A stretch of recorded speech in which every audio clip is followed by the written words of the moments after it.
I did have to learn how to use the sword. I was not familiar with the katana, and it was very exciting and very scary in the beginning. And slowly but surely, you pick up that thing for the first time and you realize this is not a light weapon. And then you realize I have to look like I know what I'm doing with this weapon. And so it was a lot of training and a lot of, pain.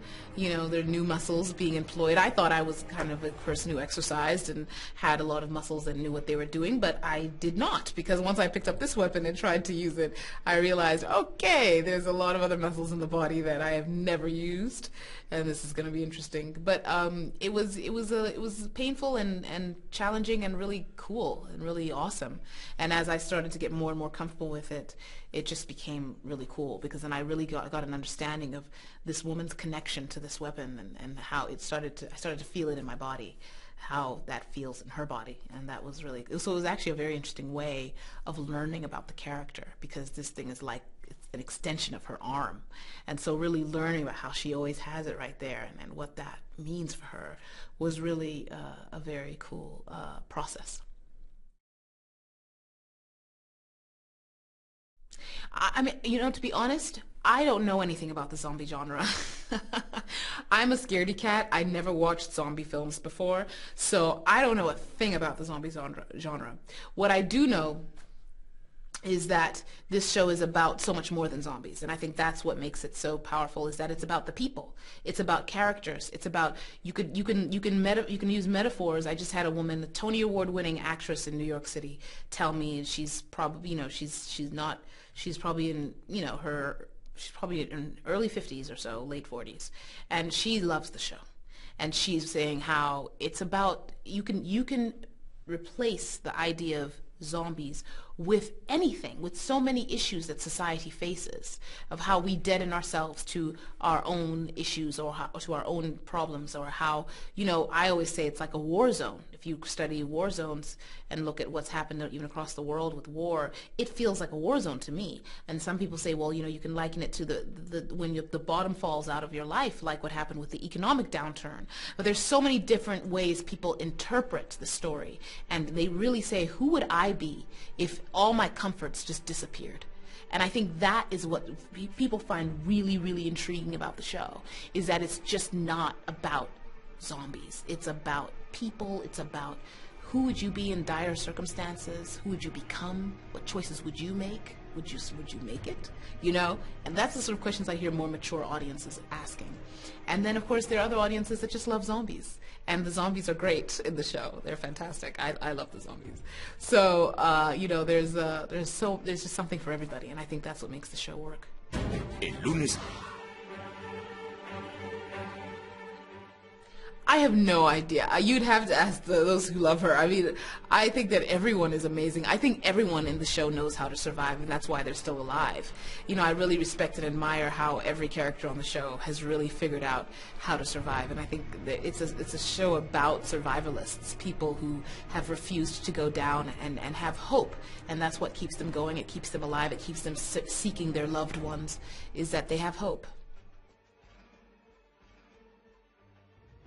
I think that Michonne sees Rick as a very, very able man. She sees him as a man she deeply respects. She sees him as a leader.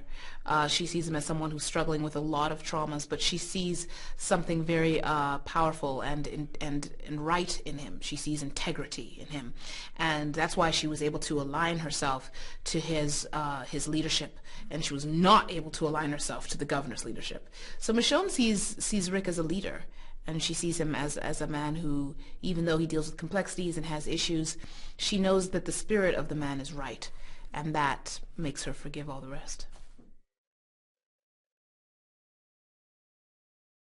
The relationship between Michonne and Carl is very, very special. I think there's a great bond there. I think, of course, we've learned this season that Michonne did have a son who didn't get to navigate the apocalypse. And, of course, Michonne believes her son would have had the sort of spirit that would have allowed him to. And so she looks at this young man who is navigating it and takes very good care of himself, is very able to take care of himself, and kind of a little child soldier.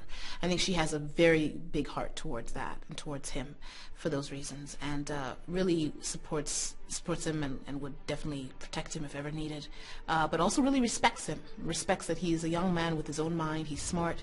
He doesn't need to be condescended to. he can think for himself, and he can make clear decisions for himself. And I think she respects that about him, and it allows them to have a very special connection.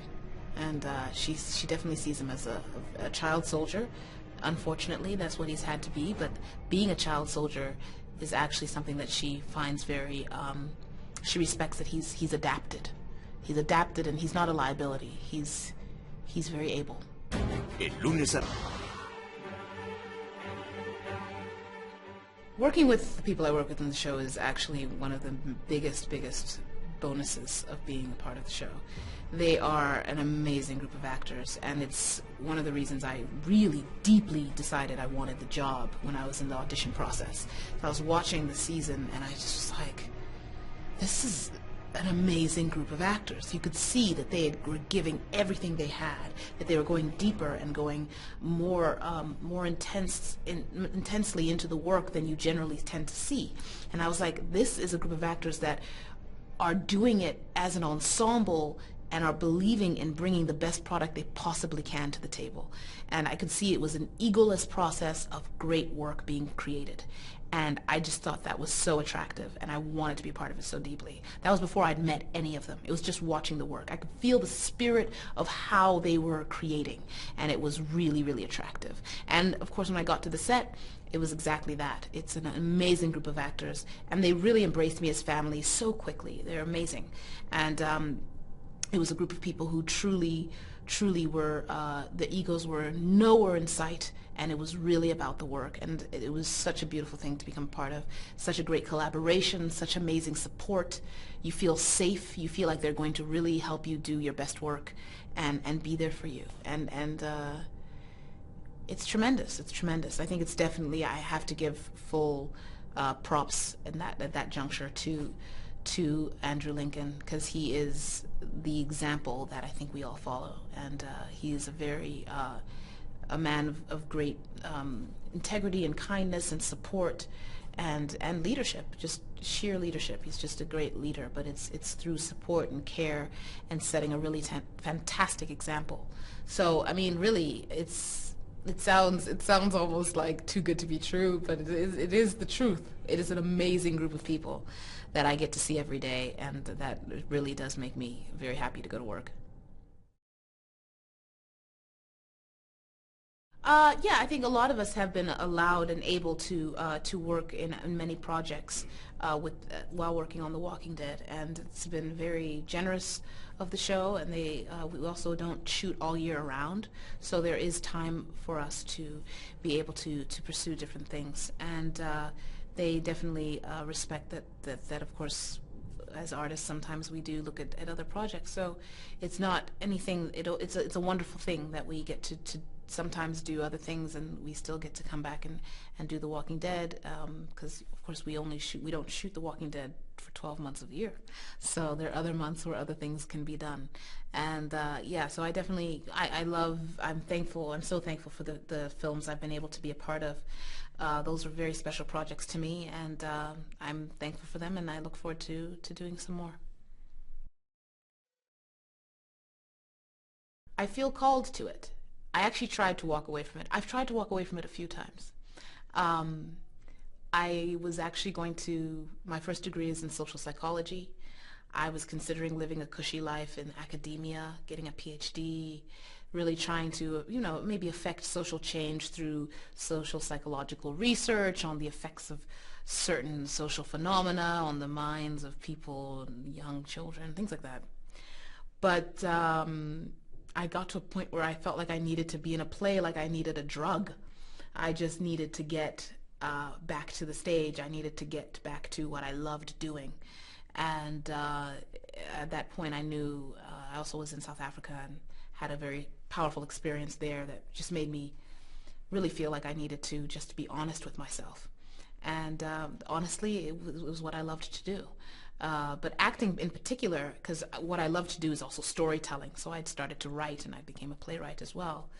But in terms of acting, there are times I try to walk away from acting. I'm like, I'll just go write. and it always pulls me back in. So, and I love acting. I think sometimes I'm scared of it, and I think that's why sometimes I'm like, oh, I'll just leave that aside and I'll just go write.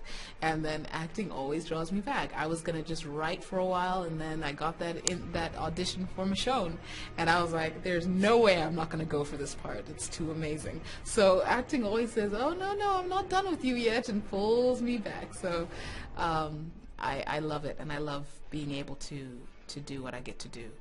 But yeah, it's a very interesting relationship I have with what I do.